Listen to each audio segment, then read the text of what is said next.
February 8. From Exodus. Chapter 28. Call for your brother Aaron and his sons, Nadab, Abihu, Eleazar, and Ithamar.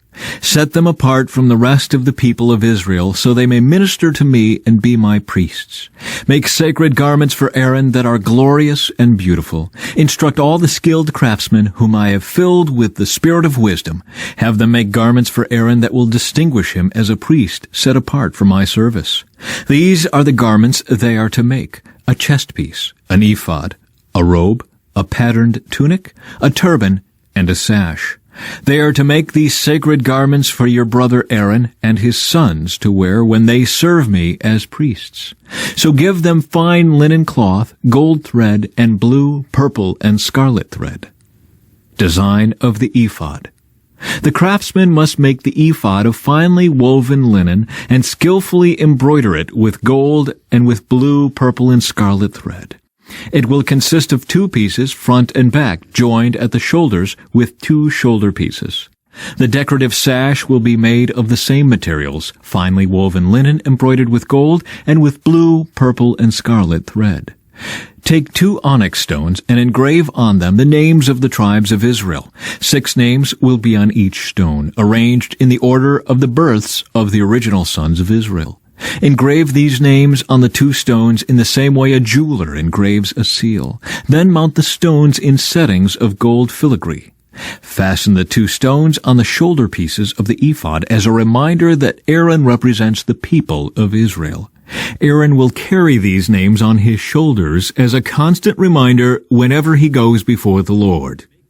Make the settings of gold filigree, then braid 2 cords of pure gold and attach them to the filigree settings on the shoulders of the ephod. Design of the chest piece. Then, with great skill and care, make a chest piece to be worn for seeking a decision from God. Make it to match the ephod using finely woven linen embroidered with gold and with blue, purple, and scarlet thread. Make the chest piece of a single piece of cloth, folded to form a pouch 9 inches square. Mount 4 rows of gemstones on it. The first row will contain a red carnelian, a pale green peridot, and an emerald. The second row will contain a turquoise, a blue lapis lazuli, and a white moonstone. The third row will contain an orange jacinth, an agate, and a purple amethyst. The fourth row will contain a blue-green beryl, an onyx, and a green jasper. All these stones will be set in gold filigree. Each stone will represent one of the 12 sons of Israel, and the name of that tribe will be engraved on it like a seal. To attach the chest piece to the ephod, make braided cords of pure gold thread. Then make 2 gold rings and attach them to the top corners of the chest piece. Tie the 2 gold cords to the 2 rings on the chest piece. Tie the other ends of the cords to the gold settings on the shoulder pieces of the ephod.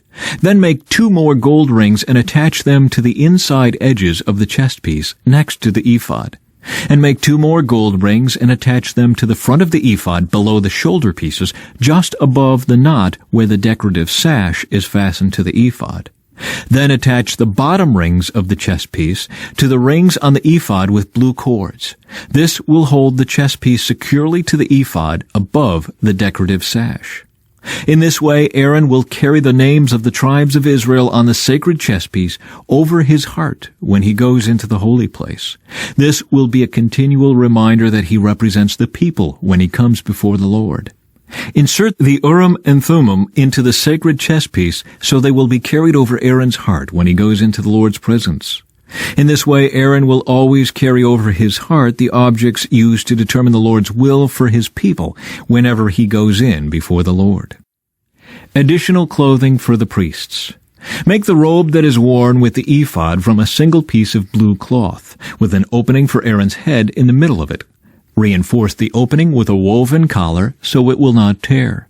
Make pomegranates out of blue, purple, and scarlet yarn and attach them to the hem of the robe with gold bells between them. The gold bells and pomegranates are to alternate all around the hem. Aaron will wear this robe whenever he ministers before the Lord, and the bells will tinkle as he goes in and out of the Lord's presence in the holy place. If he wears it, he will not die. Next, make a medallion of pure gold, and engrave it like a seal with these words, Holy to the Lord. Attach the medallion with a blue cord to the front of Aaron's turban, where it must remain. Aaron must wear it on his forehead, so he may take on himself any guilt of the people of Israel when they consecrate their sacred offerings. He must always wear it on his forehead, so the Lord will accept the people. Weave Aaron's patterned tunic from fine linen cloth. Fashion the turban from this linen as well. Also make a sash, and decorate it with colorful embroidery. For Aaron's sons, make tunics, sashes, and special head coverings that are glorious and beautiful. Clothe your brother Aaron and his sons with these garments, and then anoint and ordain them. Consecrate them so they can serve as my priests. Also make linen undergarments for them to be worn next to their bodies, reaching from their hips to their thighs. These must be worn whenever Aaron and his sons enter the tabernacle or approach the altar in the holy place to perform their priestly duties. Then they will not incur guilt and die. This is a permanent law for Aaron and all his descendants after him. From Matthew. But when the Son of Man comes in his glory, and all the angels with him, then he will sit upon his glorious throne. All the nations will be gathered in his presence, and he will separate the people as a shepherd separates the sheep from the goats. He will place the sheep at his right hand, and the goats at his left. Then the king will say to those on his right, Come, you who are blessed by my Father, inherit the kingdom prepared for you from the creation of the world. For I was hungry, and you fed me. I was thirsty, and you gave me a drink. I was a stranger, and you invited me into your home. I was naked, and you gave me clothing. I was sick, and you cared for me. I was in prison, and you visited me. Then these righteous ones will reply, Lord, when did we ever see you hungry and feed you, or thirsty and give you something to drink, or a stranger and show you hospitality, or naked and give you clothing? When did we ever see you sick or in prison and visit you? And the king will say, I tell you the truth. When you did it to one of the least of these my brothers and sisters, you are doing it to me.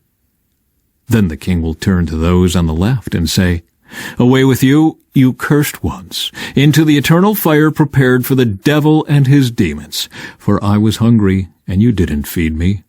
I was thirsty, and you didn't give me a drink. I was a stranger, and you didn't invite me into your home. I was naked, and you didn't give me clothing. I was sick and in prison, and you didn't visit me. Then they will reply, Lord, when did we ever see you hungry or thirsty or a stranger or naked or sick or in prison and not help you?